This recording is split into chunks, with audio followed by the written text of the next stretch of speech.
요번에 할 내용을 잠깐 말씀을 드리면, 요번에는 언리얼 에디터 간단하게 다루고, 거기에다가 레벨이라고 아까 했죠. 물체들이 배치되는 공간, 액터들이 배치되는 공간을 액터라고, 레벨이라고 했는데, 그 레벨에다가 물체를 어떻게 배치하고, 그다음에 이렇게 다뤄야 되는지, 그런 부분들을 집중적으로 한번 보도록 하겠습니다.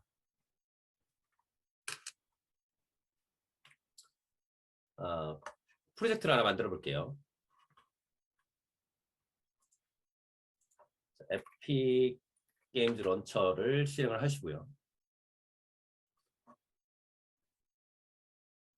이렇게 물어보시는 분들이 계세요. 프로젝트를 만들려면, 프로젝트를 열려면 무조건 에픽 이 런처에서 해야 되느냐, 이런 얘기를 하시는데 꼭 그렇지는 않아요. 이유는 좀 이따가 프로젝트가 만들어지고 나서 결과 파일 보고 나서 한번 말씀을 드릴게요. 하지만 가장 기본적인 루트는 이 에픽 게임즈 런처를 이용해서 만들게 되고요. 자, 여기에 보시면 학습이라든가, 여기 보시면 학습에는 이 언리얼이 제공하는 이런 것들이 되게 많아요. 지금 저하고 하실 것 중에 훨씬 더 디테일하게 나온 것들이 튜토리얼 중에 있습니다. 그런 내용들이 있고요.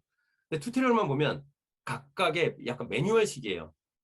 다 뜯어져서 이런 기능은 이렇게 사용하시면 됩니다. 이 기능은 이렇게 사용하시면 됩니다. 근데 그걸 다 합쳐서 콘텐츠를 만드는 건 다르죠. 모든 기능은 다 알아도 문서 작성은 글쓰기는 모르는 상황이랑 똑같은 거예요. 그렇죠? 한글이라든가 워드에 대한 기능은 다 아는데 글쓰기는 모르는 거랑 똑같아요.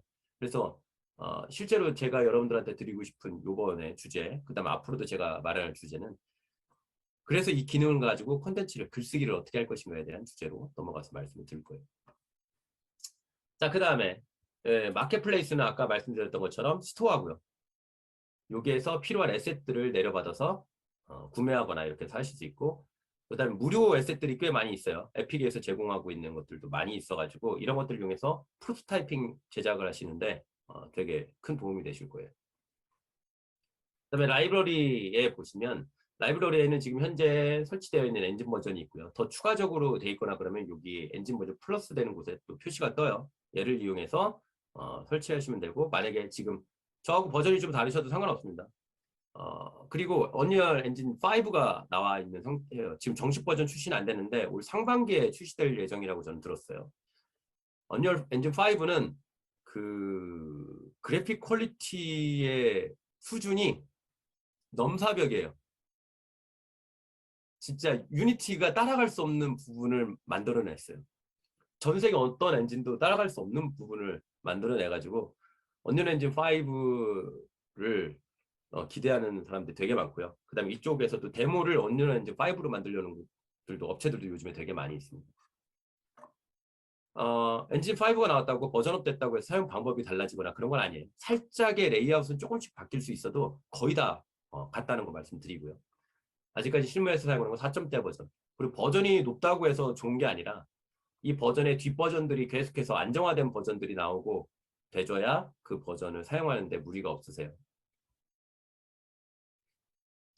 뭐 버전이 최신이라고 해서, 최신이라는 건 버그도 많다는 얘기예요.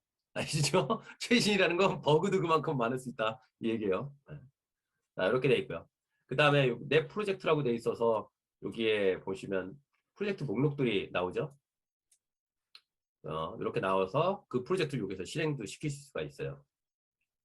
그렇죠? 저희는 요 버튼을 여기에서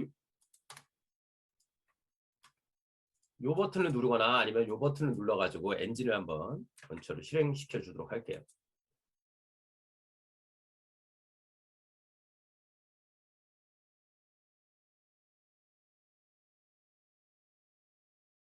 자, 이렇게 언리얼 에디터가 열리고요. 초반에 무조건 다 프로젝트가 만들어져서 열리는 게 아니라 언리얼 엔진은 템플릿을 제공을 해요. 템플릿을 제공해서 아까 런처에서 잠깐 하나만 더 말씀드리면,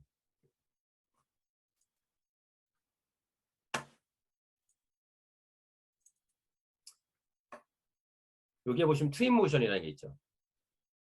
건축 시뮬레이션 할 때 그쪽에서 요즘에 이게 장난 아닙니다. 무료라고 돼 있죠. 네. 건축 시뮬레이션 쪽에서의 언리얼 엔진에서 제공하는 그런 사실적인 그래픽 이런 것들을 이용해 가지고 만들어내는 건데요. 이거 한번 그 유튜브나 이런 데 찾아보시면 그 내용이 장난 아닙니다. 건축 시뮬레이션 쪽에서 이런 쪽 요즘에 기능이 좀 빈약하다 싶었었는데 요즘에는 좀 굉장히 많이 좋아져서 들어가고 있어요. 됐습니다.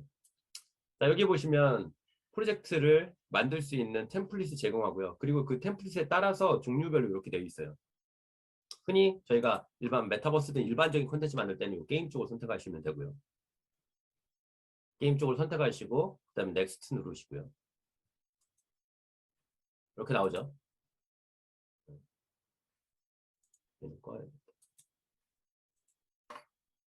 자, 이렇게 나오면 여기에서 템플릿을 선택할 수가 있어요.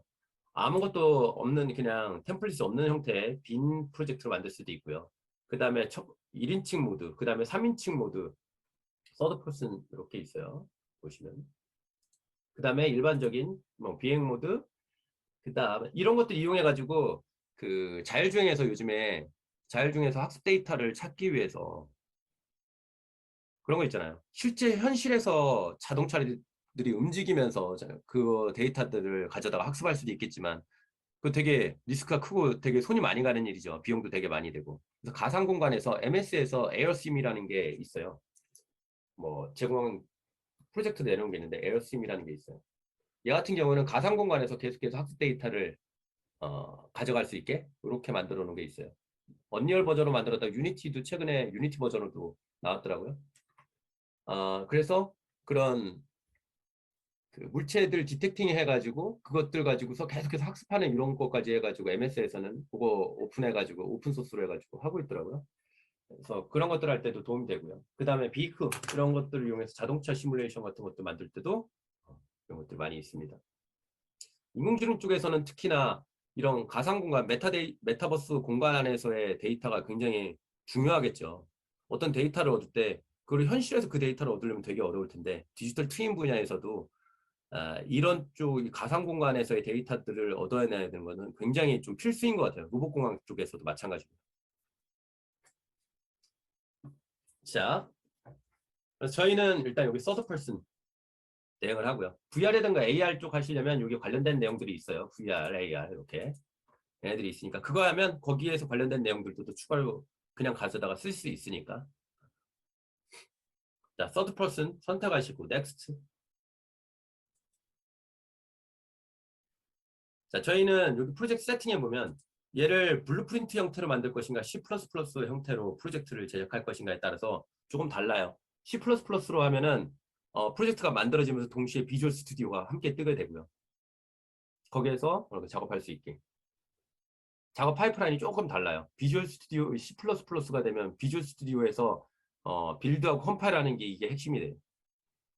블루프린트로 하면 그냥 큰 거 그런 것들은 그냥 에디터 안에서만 다 되고. 그리고 그 다음에 여기 스타트 컨텐츠 여기 언리얼에서 제공하는 샘플 에셋들이 있어요. 그것들을 가져다가 사용할 건지 안 할 건지 이런 것들을 선택할 수 있는 곳이 있습니다. 저는 with 해서 사용할 수 있게 할게요. with 스타트 컨텐츠 예, 선택할 수 있게 됐죠? 사실 지금 아무것도 건들지 않았다는 얘기예요. 한마디로 설명만 했지 화면상의 변화는 없습니다. 네. 이거 내 거 같나? 생각 안 하셔도 돼요. 그냥 아무것도 한 건 없어요. 자, 그 다음에 여기 저장될 위치가 있는데 여기 저장될 위치에 보시면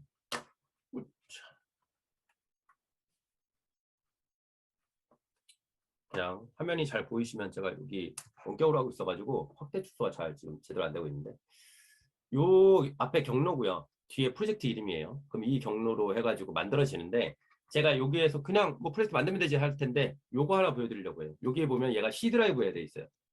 C 드라이브에 들어가 있는데 얘 안에 들어가 있을 때 왜 제가 얘가 뒤에도 보통 뒤에도 많이 하시고 하잖아요. 근데 이 프로젝트를 C에다가 했을 때 보통 C는 여러분들 요즘에 하드디스크 사실 때 SSD 다시죠. 그렇죠? 운영체제가 어플리케이션을 실행시킬 때 결국에는 메모리에다 적재돼서 올리고 이러는 과정들이 있게 되는데요. 그때 어떻게 SSD에 있는 곳에다가 프로젝트를 만들게 되면 데이터를 서로 주거니 받거니 하는 게 굉장히 빨라져요. 그래서 얘를 D에다 놓고 일반적으로 D 같은 경우는 일반 하드디스크를 쓰시죠. 용량 막 2테라, 뭐 10테라 이렇게 저장 공간으로 쓰시고, C 드라이브는 그냥 SSD 좀 작게 하거나 1테라 정도 이렇게 하시는데, SSD가 있는 곳에다가 프로젝트를 하시면 요게 블루프린트로만 했을 때는 크게 지장은 없으세요. 그런데 C++로 할 때는 이 성능 차이를 좀 꽤 많이 느껴요. 컨텐츠를 이거를 빌드하고 할 때 시간이 꽤 오래 걸리거든요. 근데 C에서 SSD가 있는 곳에서 할 때는 성능 차이를 꽤 많이 볼 수가 있습니다. 그러니까 저는 그래서 제가 요거 할 때 C에다가 놓고 하는 거예요. 언리얼 프로젝트 할 때. 그래서 뒤에다가는 이제 여러분들 만들고 싶은 프로젝트 이름을 여기다가 쓰시면 되고요.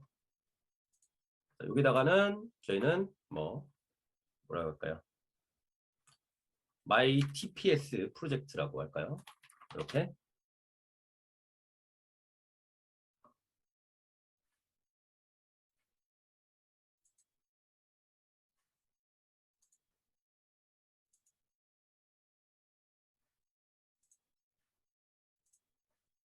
자, 크리에이트 프로젝트 누를게요.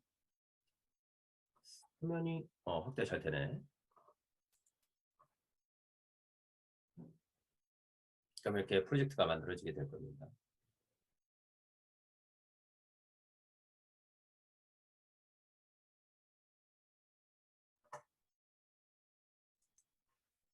자, 이렇게 보면 이게 언리얼 엔진 에디터가 이렇게 뜬 상태예요.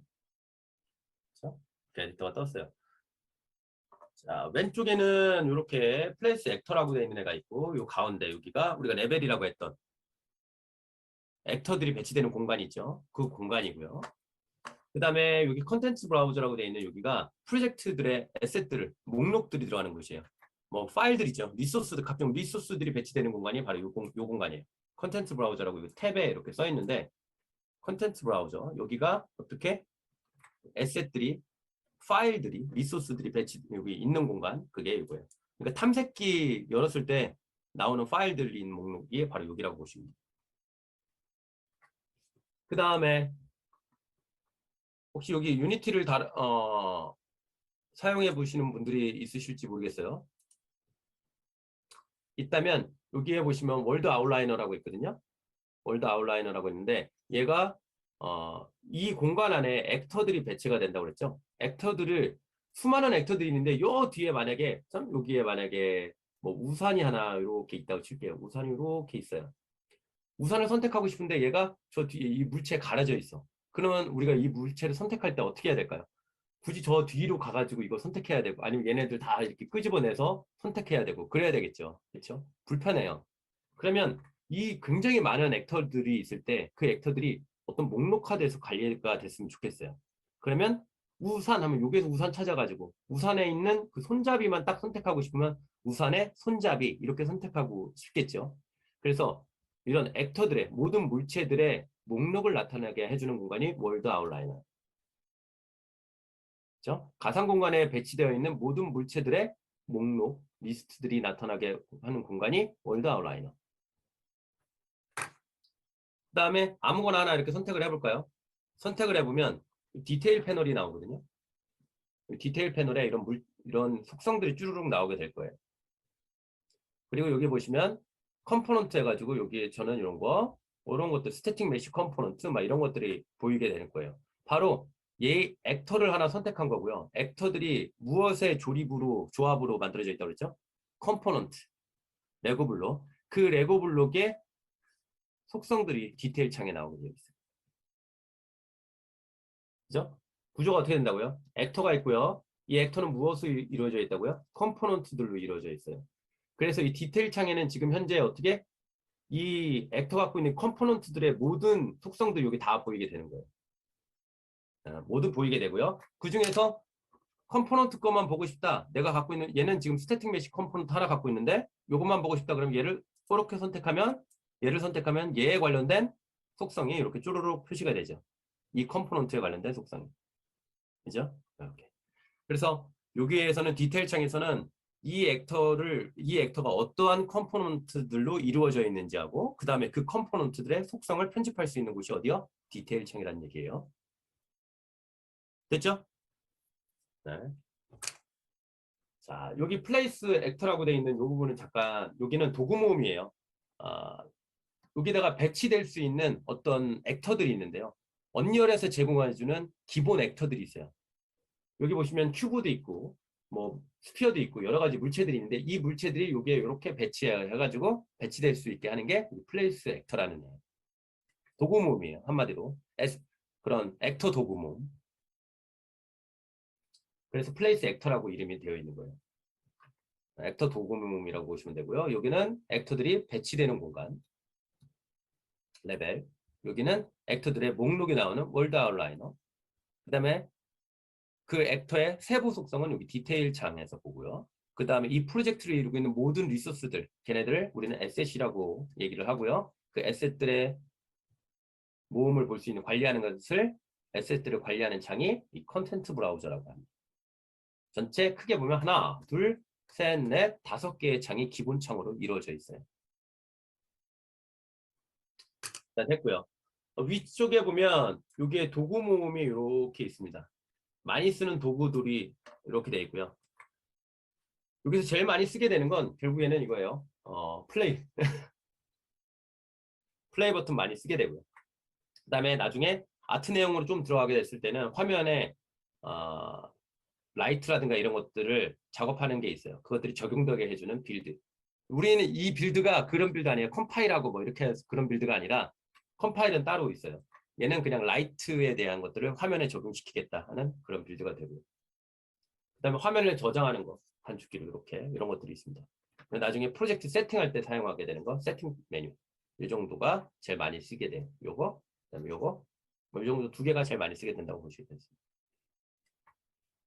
됐죠? 자, 그러면 우리가 만들어진 템플릿이 어떤 동작을 하는지 플레이 버튼을 눌러서 한번 실행을 해볼게요. 이 플레이 버튼 눌러보면 마우스를 좌우로 위아래로 이렇게 움직여보면 이런 동작을 보실 수가 있죠. 그다음에 키보드에 WASD 키를 눌러보면 얘가 그 방향으로 이렇게 뛰게 되고요. 향하는 방향으로 얘가 움직여서 이렇게 뛰게 돼요. 그죠? 네.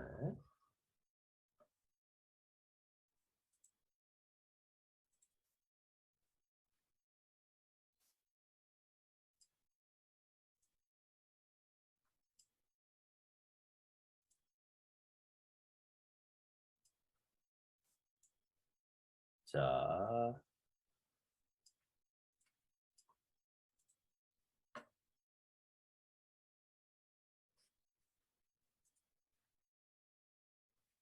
플레이 버튼을 눌러서 WASD, 그죠? 이렇게 움직이시면 되고요. 그 다음에 스페이스 바를 눌러보면 점프도 이렇게 다시 해야죠. 자, 종료시키는 건 ESC 키를 누르시면 돼요. 그러면 이렇게 꺼져나가요. 혹시 제 건 이렇게 돼버렸어요. 이렇게 하시는 분은 F11 키를 눌러서 그래요. F11. F11을 한 번 더 눌러보시면 이렇게 작은 모드로 돼요. 이 화면을 전체 화면 모드로 할 건지에 따라서 좀 달라지니까요. F11 키를 누르면 이렇게 전체 화면 모드가 됩니다.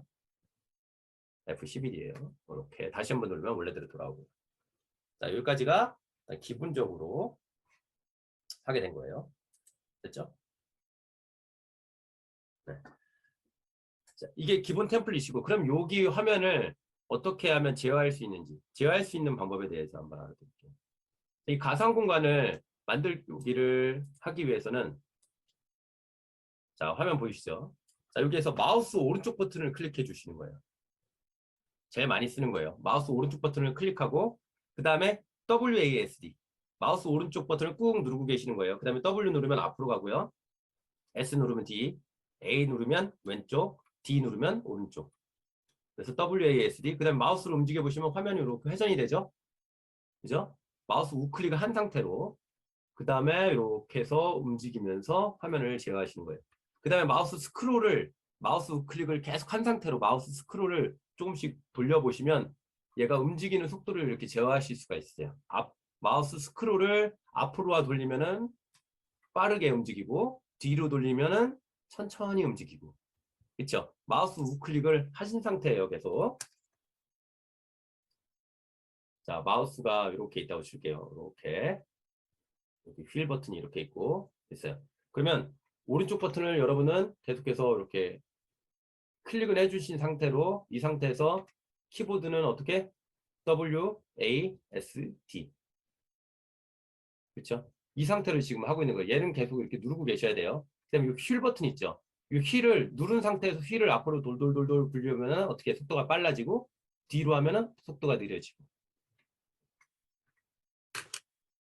그거를 그냥 마우스로 하지 않고 그냥 이걸로 하겠다라고 하시면 여기 오른쪽 상단에 보시면 이게 이런 게 있어요. 카메라 모양하면서 4 이동 속도예요. 이것도 요거 눌러보셔도 여기에서 그 스피드를 좀 제어를 하실 수가 있어요. 그래서 둘 중에 편한 거 쓰세요. 자, 이렇게 해서 제일 중요한 기능인 WASD 마우스 클릭하고. 자, 그런데 자, 이렇게 움직이다 보니까 위에서 아래로 이렇게 저 정수리 쪽을 이렇게 좀 가서 보고 싶은데 그럼 이렇게 움직여서 또 이렇게 쳐다봐야 되고 불편하죠. 이때 키보드의 Q, 알파벳 Q하고 E 키를 눌러보면 어때요? Q를 누르면 밑으로 내려가고 E를 누르면 위로 올라가고. 오른쪽 버튼 계속 누르고 있으셔야 돼요. WASD 거기다 추가로 뭐요? Q하고 E까지. 그래서 WASD 그다음에 Q하고 E 이렇게 해서 앞뒤 좌우까지 이동하고요. 그 다음에 얘는 어떻게 해요? Q하고 E는 밑으로 위로까지 이동할 수 있게 되는 거예요. 괜찮죠? 자, 이게 언리얼에서 이 레벨을 제어하기 위해서 이 창은 뷰포트 창이라고 해요. 여기는 레벨이라고는 하지만 창의 이름은 뷰포트라고 해요. 그래서 되게 언리얼에서는 유니티를 달아보신 분들은 그냥 씬 이렇게 하니까 편할 텐데 언리얼에서는 창 이름은 뷰포트라고 하고요. 뷰포트 창 이름, 뷰포트 창이라고 하고요. 그 다음에 여기에 이 배치된 이 공간은 우리가 레벨이라고 하고요. 가상 공간이니까 또 월드라고도 얘기하고요. 이렇게 용어가 되게 여러 가지가 있을 수 있는데 다 같은 얘기를 한다는 거 알아두세요. 혹시 이 수업이 아니더라도 구글이나 여기저기 찾았을 때 이게 도대체 어디를 얘기하는 거야? 이렇게 착각하지 마시고요. 얘네들은 뷰포트 창, 이 창 이름이 뷰포트 창이고요. 그 다음에 얘가 배치되고 있는 움직이는 이 공간은 레벨이라고 하고요. 그 다음에 가상 공간이니까 월드라고도 하고요. 그렇습니다. 자, 그 다음에 한 가지만 더 말씀을 드리고 할게요. 자, 얘 플레이어를 제가 한번 선택을 해봤어요. 자, 저는 휠 버튼을 돌돌돌돌 마우스 우클릭은 이제 뗐어요. 휠 버튼을 돌돌돌 하면은 왔다 갔다 이렇게 확대 축소하는 거 보이시죠? 가까이 갔다가 멀어졌다가 그쵸? 이런 거 되고요. 제가 키보드 F키를 누르면 얘한테 이렇게 초점을 이렇게 줍니다. 키보드 F키를 누르면 포커스를 얘한테 딱 주게 돼요. 그렇죠? 그러면 굉장히 넓은 맵이 있을 때 그중에서 내가 어떤 물체를 선택하거나 그한테 가고 싶을 때 키보드에 F키를 딱 누르면 어떻게? 걔한테 포커스가 쫙 가겠죠. 혹은 이 공간 안에서 물체의 이름을 더블 클릭하셔도 됩니다. 만약에 이런 월이 있다. 여기 월이 있다. 얘를 이름을 더블 클릭을 따당 하면은 걔가 있는 곳으로 이렇게 점프를 하게 돼요.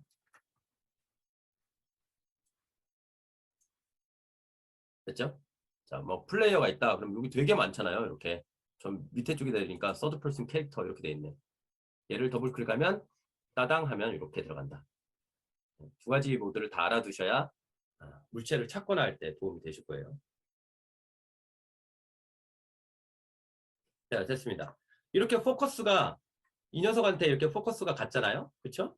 그러면 이제 아까 같이 WASD 키를 눌러가지고 할 때는 제 뒤를 돌아보려고 할 때 좀 불편한 감이 있어요.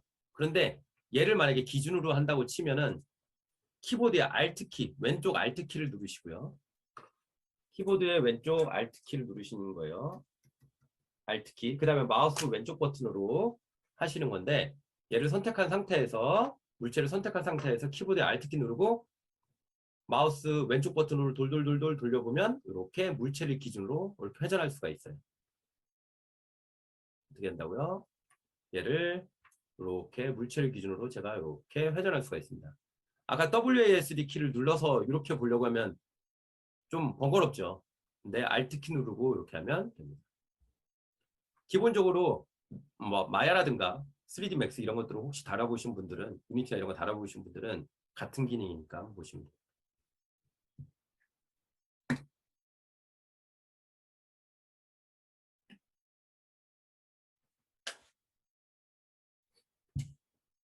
자, 크게 지금 몇 가지 내용을 말씀드렸는데 제일 중요한 기능은 이렇게 두 가지예요. 하나는 마우스 우클릭하고 WASD, QE 이렇게 누르시는 거하고 그다음에 Alt키 누른 상태에서 얘를 돌돌돌돌돌 돌리는 거 이렇게 하는 거 그다음에 F키 눌러서 초점 주는 거 이 정도라고 보시면 되겠습니다. 이 정도면 언리얼에서 여기 뷰포트 창을 다루겠는 기술은 제일 중요한 것들은 다 배웠다고 보시면 돼요. 이 외에도 뭐 마우스를 이렇게 살짝 마우스 왼쪽 버튼을 누른 상태에서 이렇게 움직이면 살짝 이렇게 앞으로 움직이는 거예요. 이렇게 마우스를 왼쪽 버튼 누르고 앞뒤로 이렇게 움직여 보면 어때요? 부드럽게 앞으로 갔다가 뒤로 갔다 이렇게 할 수 있죠. 스크롤 버튼이 아니더라도 이런 것도 됩니다. 됐죠? 기능은 많이 있으니까요. 혹시 더 많은 기능을 필요하시면 매뉴얼에서 한번 찾아보시면 되니까요. 근데 이거 외에 다른 것들을 더 많이 쓴다지는 않아요. 또 이 정도가 제일 중요한 거니까요. 자, 이렇게 됐습니다. 이 정도면 에디터를 다루게 됐고요. 그럼 물체 배치하는 방법에 대해서는 잠깐 볼게요. 얘는 여기 있으니까 얘 말고 다른 걸로 한번 볼까요? 이 빈 공간에다가 물체를 한번 배치를 해볼게요. 자, 왼쪽에 여기 플레이스 액터라는 게 있어요. 여기 보시면 여기 플레이스 액터라는 애가 있죠. 그렇죠? 이 플레이스 액터에 보시면 큐브 이런 것들이 있어요. 기본으로 언리얼 엔진에서 제공하는 물체들이 있습니다. 그래서 큐브를 전 잡아서 이 큐브를 잡아서 드래그해서 여기다가 이렇게 놔볼게요. 그럼 이렇게 땅 배치가 되죠? 네. 얘를 드래그해서 여기다가 이렇게 드랍하면은 얘가 배치가 되는 거예요. 이렇게 됐죠? 자, 이 녀석을 이렇게 선택을 하고요.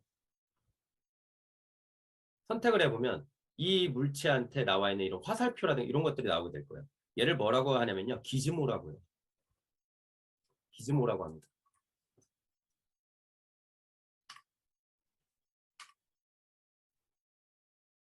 기즈모. 이렇게. 기즈모는 뭐냐면요. 얘한테 어떤 정보를 표시해주기 위해서 지금 뭐 하는 상태인지 알려주기 하기 위해서 어떻게 아이콘을 보여주죠. 이 아이콘을 기즈모라고 하는 거예요. 얘는 이동 기즈모가 지금 현재 화면에 표시되고 있어요. 이동 기즈모가. 그래서 이동 기즈모는 지금 현재 보시면 요 앞에 여기 세 개의 버튼이 있는데 얘네를 트랜스폼 툴이라고 해요. 어떤 변형하고자 하는 툴인데 무엇을 변형하느냐? 맨 앞에 게 지금 활성화되어 있죠. 바로 이동에 관련된 거. 이동 툴이 지금 선택돼서 얘를 이동할 수 있는 기즈모가 표시됐고요. 두 번째 거는 딱 봐도 뭔가 회전하는 것 같죠? 회전 기즈모가 나오게 될 거고요. 세 번째 거는 확대 축소할 수 있는 스케일을 변경할 수 있는 기즈모가 나오게 돼요. 잠깐 하나씩 잠깐 다뤄보면 자, 얘 요 위쪽 버튼을 파란색 버튼을 잡아서 이렇게 올려보면 위아래로 움직일 수 있고요. 빨간색 버튼을 하면 혹시 유니티를 달아보신 분들은 좀 헷갈릴 수가 있는데 유니티에서는 이렇게 돼 있죠. 좌표계가 유니티는 이렇게 돼 있고 이렇게 돼 있고 이렇게 돼 있을 거예요. 이게 유니티에서의 좌표계인데 이게 X 좌표고요. 그 다음에 이게 Y 좌표고요. 이게 Z 이렇게 되어 있어요. 그래서 요 X를 우리는 오른쪽이라고 유니티에서는 얘기를 하고요. 얘는 앞, forward라고 하고요. 그 다음에 얘는 up 이렇게 위아래로 이렇게 돼요. 근데 언리얼은 보니까 어때요? 화살표가 얘하고 다르네? 그렇죠?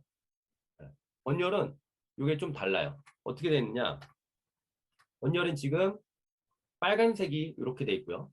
그 다음에 녹색이 이렇게 돼 있고 그 다음에 파란색이 이렇게 돼 있어요. 그래서 지금 보시면 녹색이 어때요? 오른쪽이고요. 얘가 앞에 전방 방향 프론트를 뜻하고요. 그 다음에 얘가 업 방향. 이렇게. 방향이 다릅니다. 유니티하고.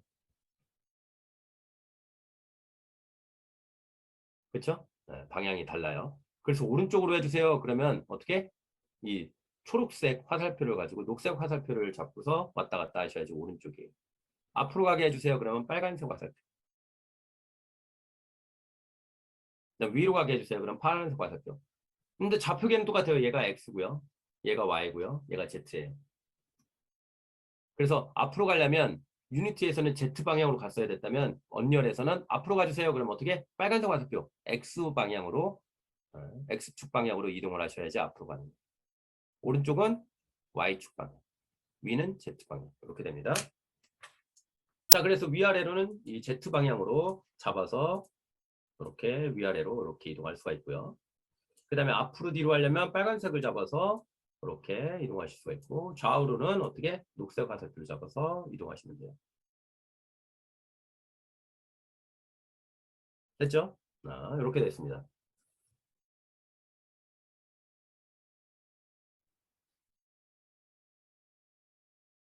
자, 그리고 이 물체를 이렇게 화살표를 잡아서 하면은 어떻게 이동이 되죠? 이동이 되고요. 그 다음에 여기 보시면 각 축에 이 빨간색하고 녹색이 겹쳐지는 축에 보면 이렇게 확대를 해서 볼까요? 여기 보시면 두 축이 합쳐지는 부분에 여기 보시면 이렇게 여기 보시면 이렇게 면들이 있죠. 여기도 면이 이렇게 있고 여기도 면이 있죠. 그렇죠? 얘네는 각 축으로만 어떻게 확대 축수가 이동이 된다는 얘기예요. 한마디로 제가 여기에서 요거 겹쳐진 요 부분을 하면 위아래는 못 가고요. 좌우 앞뒤로만 이렇게 이동할 수 있게 되는 거예요. 배치 방법에서 되게 많이 사용을 해요. 이런 거는. 그렇죠? 자, 이렇게 해서 이동 툴은 됐고요. 자, 여기에서 얘가 바닥에 지금 딱 붙게 하고 싶을 때 바닥에 얘가 이만큼 떨어져 있잖아요.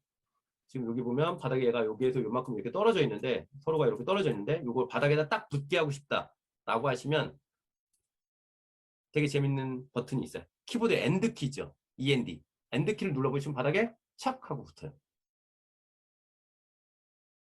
네. 이거 유니티 쓰셨던 분들은 이런 거 이거 어떻게 하네 하는 게 있을 텐데 얘 이거 짠 하고 이렇게 바로 탁 붙습니다. 바닥에.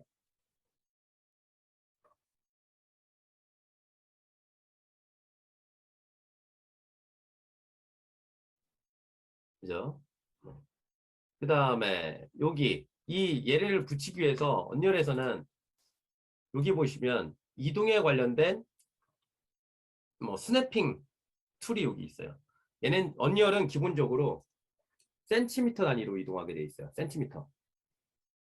유니티 같은 경우는 미터 단위죠. 근데 언리얼은 센티미터 단위예요. 그래서 여기 보시면 여기 10이라고 되어 있는데 10cm씩 이동한다고 보시면 돼요. 그래서 얘를 열어보면 여기 그리드 요게 표시 있잖아요. 이게 활성화되어 있으면 스냅핑 기능을 사용하는 거고 1cm씩 혹은 5cm씩 이렇게 사용하겠다는 의미가 되는 거예요. 열어서 여기서 뭐 10cm, 기본은 10cm 이런 식으로. 그래서 물체를 이동시킬 때 해보시면 어때요? 탁탁 끊겨서 이동하죠. 그렇죠? 이게 바로 10cm씩 지금 현재 이동하는 거예요. 그래서 물체들을 배치할 때 이 스냅핑 기능을 이용하면 되게 좀 편리하게 배치할 수가 있어요.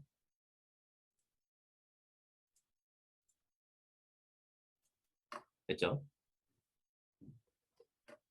그 다음에 얘를 꺼버리면 여기 있는 요 그리드를 딱 꺼버리면 활성화되어 있는 요 녀석을 딱 꺼버리면 되게 부드럽게 그냥 내가 움직이고 싶은 대로 스냅핑 기능이 꺼지기 때문에 그냥 배치가 되는 거예요.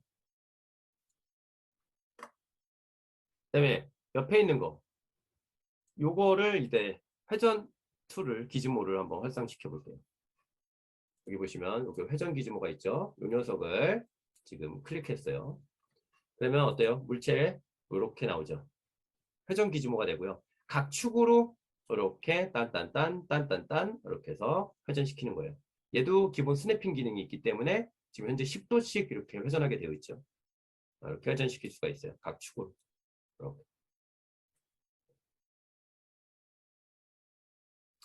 참고로 이동뿐만 아니라 회전할 때도 얘가 물체 중심이냐 혹은 월드 중심이냐에 따라서 좀 달라요.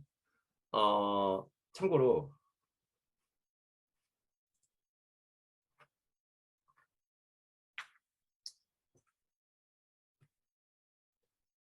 우리가 3D 맥스라든가 마야 그다음에 여러 가지 3D 제작 도구들이 있죠. 걔네들을 봤을 때 걔네들은 대다수가 이 모델링이라고 해요.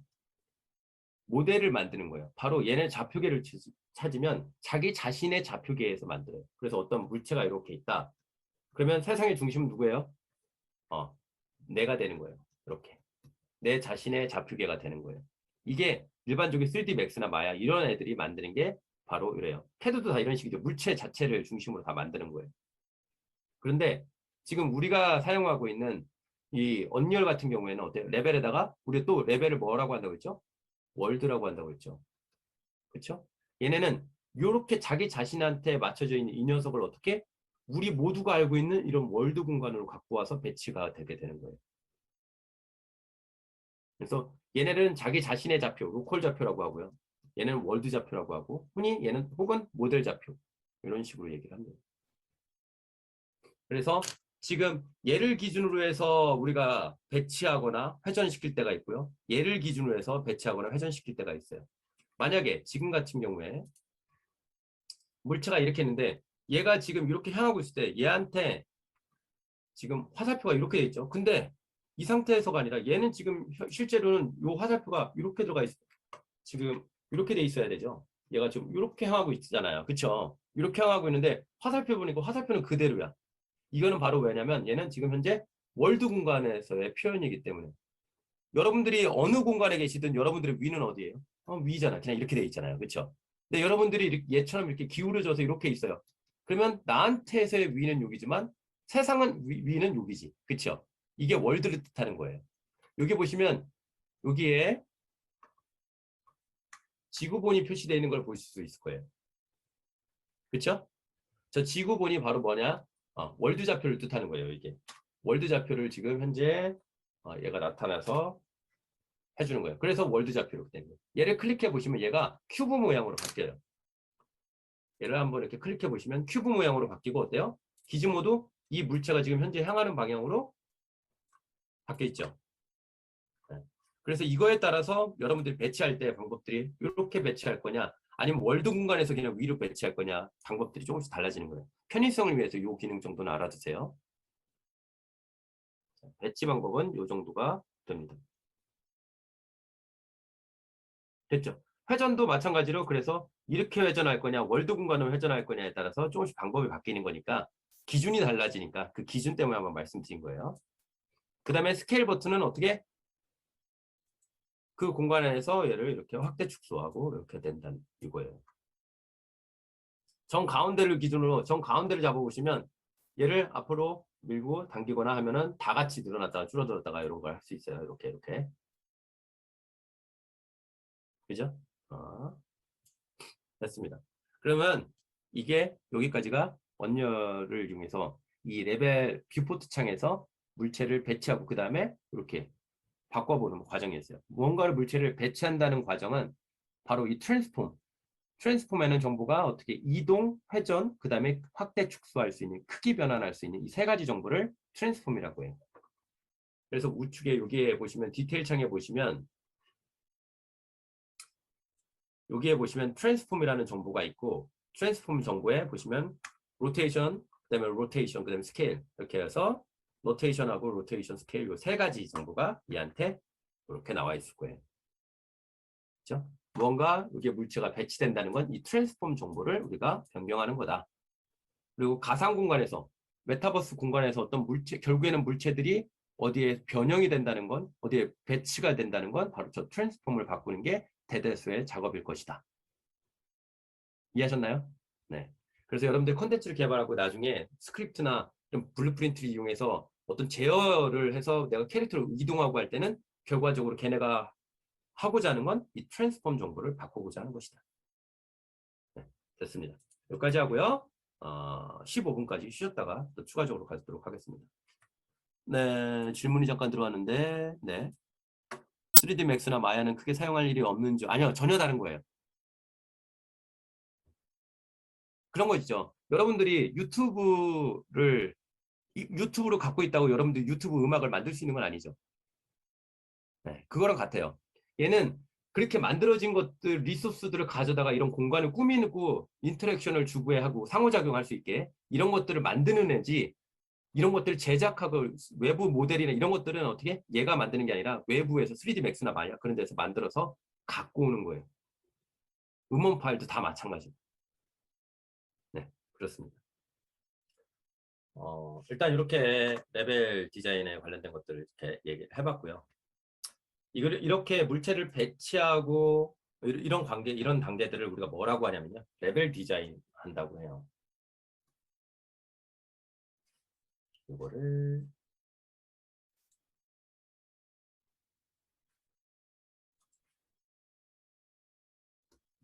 레벨 디자인 한다고 해요. 그래서 레벨을 꾸미는 이 단계들을 레벨 디자인 한다고 하고요. 실무에서는 보통 두 부류가 이 작업들 나눠서 합니다. 디자인이라고 하는 거는 설계하는 작업이잖아요. 설계를 누가 하느냐? 아트 레벨에서 우리가 흔히 얘기하는 그래픽 디자이너 단계에서 할 수도 있고요. 그 다음에 이 맵을 설계하는 건 어떤 기획적인 근거가 있어야지 될 수 있겠죠. 어떤 장치들이 필요할 테니까. 그래서 흔히 얘 말고도 일반 디자인하는 이 기획자라는 사람이 작업을 해요. 그래서 화이트 레벨 디자인, 그래서 이 공간 안을 여기에서 언열에 제공하는 이런 도구들을 이용해서 쫙 우리가 만들 가상 공간들을 먼저 배치를 하고 그렇게 해서 디자인을 기획 단계에서 하고요. 그 다음에 이 아트 레벨에서 아트들도 물체를 하나씩 하나씩 이렇게 모델링 하는 사람이 있고요. 이 모델링 한 것들을 다 모아가지고 기획자가 이렇게 컨셉에 맞게끔 내가 쫙 이렇게 만드는 사람이 있을 거 아니에요. 자, 그러면 경력 1년차, 우리가 흔히 얘기하는 쪼랩, 이런 사람들하고 경력 10년, 20년 이렇게 된 사람들하고 야, 이 모델 하나하나 이거 노가다로 이거 노가다 하는 거는 내가 20년 차인 내가 밤새 서든 뭐 하든 내가 할 테니까 이렇게 배치하고 멋지게 만드는 거는 새로 들어온 네가 다 해라. 이거 말이 안 되죠. 좀 그렇죠. 그렇죠? 그래서 이렇게 파츠들이라고 하는 물체가 이렇게 있으면 이렇게 하나씩 하나씩 이런 거 만드는 이런 작업들 있잖아요. 이렇게 모델링하고 이런 작업들 하는 것들은 보통 경력이 좀 적은 사람들 이렇게 작업을 하게 되고요. 뭐 많더라도 그런 파트들이 하고요. 이렇게 레벨 디자인하는 단계들은 보통 AD라고 해요. 아트 디렉터. 그래서 아트 디렉터가 보통 이런 작업들을 합니다. AD가. 그래서 이런 직군 단계에서도 아트 단계에서도 이렇게 좀 구분이 돼서 들어가 있어요. 이렇게 하는 것들을 레벨 디자인을 하고 1차적으로 기획자가 기획에 맞게끔 먼저 프로토타이핑으로 레벨 디자인을 하고 그럼 그렇게 만들어진 구성체들을 가지고 아트 그래픽 디자이너들이 그런 파츠들 작업들이 해서 3D 모델링 데이터들이 나오면 그걸 제대로 기획이 요구하는 대로 거기다 재배치해서 멋지게 꾸며내는 게 AD 쪽에서 그런 작업들을 하게 돼요. 됐죠? 자, 이렇게 해서 이렇게 되어 있습니다. 이렇게 우리가 프로젝트를 만들었는데 이 프로젝트가 만들어진 공간은 어디에 있냐면요. 자, 얘 마우스 우클릭을 컨텐츠 브라우저가 있죠. 컨텐츠 브라우저인데 여기서 마우스 우클릭을 한번 해보시면 여기에선 잘 안 나오네요. 자, 여기에 보시면 요 컨텐츠 브라우저에 맨 왼쪽을 보시면 요 버튼이 있을 거예요. 요거 확대를 한번 해볼까요?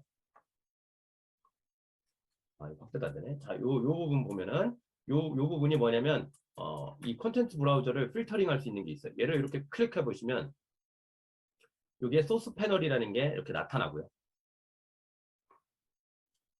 요거 소스 패널이라는 게 나타나요. 여기 보시면 요거를 소스 패널이라고 하고 얘를 클릭하면은 이게 나타납니다. 그죠?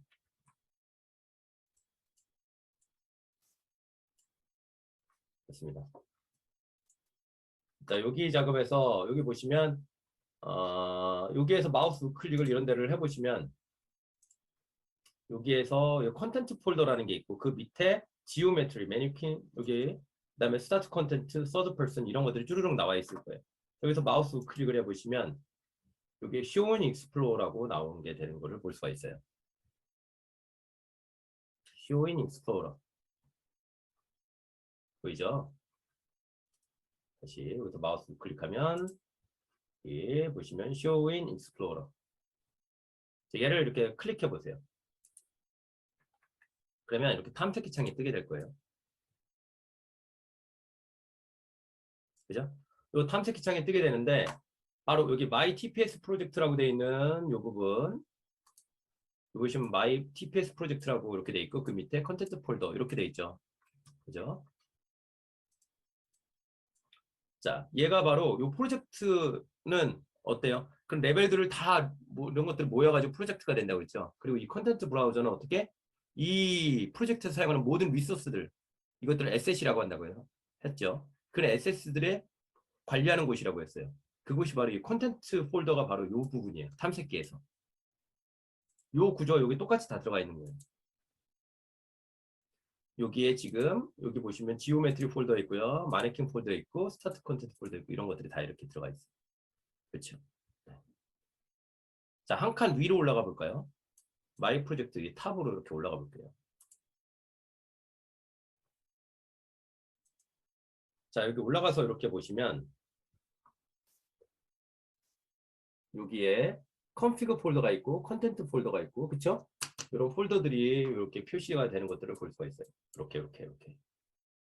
여기에서 필수로 필요한 폴더는 컨피그 폴더, 컨텐트 폴더 이렇게 있고요. 그 다음에 요 녀석. 요 세 가지만 있으면 돼요. 나머지는 요게 세이브드부터 시작해서 드리브드 데이터 캐시 그다음에 인터미디어트 요거 있죠. 얘네들은 요 세 개 요 폴더 있잖아요. 얘네들은 이거 지워도 됩니다. 얘네들은 빌드 돼 가지고 올라가 있는 이런 빌드 파일들이 올라가 있어서 이걸 지워도 다시 만들 수가 있어요. 그래서 여러분들이 배포하거나 이렇게 다른 데다가 프로젝트 올리거나 이런 거 할 때 이런 폴더들이 같이 다 올라가게 되면 용량이 되게 많이 차지해 가지고 몇십 기가 막 이렇게 올라가게 돼요. 네. 그래서 실제로 우리가 필요한 거는 프로젝트에 필요한 건 요거 콘텐츠 컨피그 그 다음에 요 녀석이에요. 요 세 개. 이거는 블루프린트를 만들었을 때고요. C++로 만약에 하게 되면 내용은 조금 달라져요. C++로 하게 되면 제가 다른 C++ 프로젝트를 잠깐 보여드리면 자 여기에 보시면 어때요? 바이너리 폴더라는 것도 생기고요. 그죠? 여기 그 다음에 스크립트 폴더, 여기 소스 폴더 이런 것들이 생기죠. 그죠? C++ 프로젝트를 했을 때는 이 바이너리 프로젝트 이런 폴더들이 생겨요. 구조가 조금 C++로 했을 때는 그거에 관련된 파일들이 또 들어가야 돼가지고 좀 달라져요. 근데 기본적인 건 지금 우리가 하는 것처럼 요거 콘텐츠, 컨피그, 그 다음에 요거 프로젝트 파일 이렇게 돼요. 저 요거 세 개 한번 지워볼까요? 자, 이거 언리얼 엔진 잠깐 닫아보고요. 에디터는 이렇게 꺼볼게요.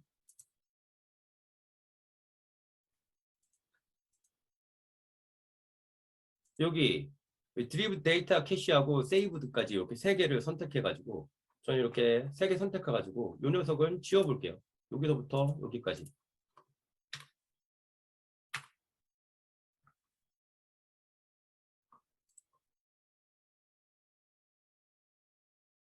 지웠죠? 그럼 이렇게 세 개만 나와요. 그죠? 네.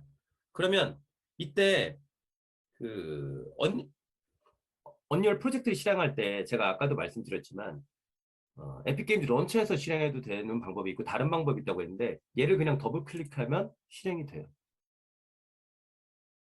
얘를 더블 클릭해 보시면 되게 바로 프로젝트가 실행이 되죠. 따란. 심지어 방금 폴더 보셨나요? 여기 보면 아까 우리가 지웠던 폴더들이 다시 생겼죠. 지운 폴더들이 이렇게 다시 프로젝트를 실행시키면 언리얼 에디터가 실행이 되면서 엔진단에서 관련된 애들을 쭈르륵 해가지고 이렇게 다 만들어줘요. 그렇죠? 그러니까 요 세 개들은 엔진에서 저거 없으면 자동으로 만들어주니까 그게 필요 없고요. 네. 필요 없고 컨피그 그 다음에 컨텐츠 그 다음에 요 프로젝트 파일 요 세 개가 제일 중요하다. 그리고 요거 .u 프로젝트라고 되어 있는 요 녀석은 만약에 여기에서 제가 노트패드 같은 거를 메모장으로 한번 지금 요 녀석을 제가 그 드래그 앤 드랍으로 메모장에다 이렇게 열어보면 자 이렇게 약간 제이슨 형식처럼 이렇게 구조가 나와 있어요. 이 보시면 어떻게 되어 있죠? 지금 현재 이게 파일 버전 3이고 엔진은 4.27로 해서 되어 있고 이렇게 되어 있다. 그렇죠? 이렇게 여러분들도 그냥 메모장으로 확장자를 .u 프로젝트라고 하셔가지고 이렇게 만드시잖아요. 그러면 언리얼 프로젝트 만들 수 있어요. 그렇죠? 아주 단순하죠. 그러니까 에픽 게임즈 런처에서 만드실 수도 있지만 이렇게 해서도 만들 수 있다. 물론 이렇게 만드는 사람들은 거의 없겠죠. 네, 런처에서 만들고 오케이. 얘 정보가 이렇게 되어 있다. 자, 됐습니다. 그래서 얘를 다시 실행하면 이렇게 우리가 처음에 했었던 요 구조로 다시 만들어지니까 있다는 거 한번 말씀드리고요.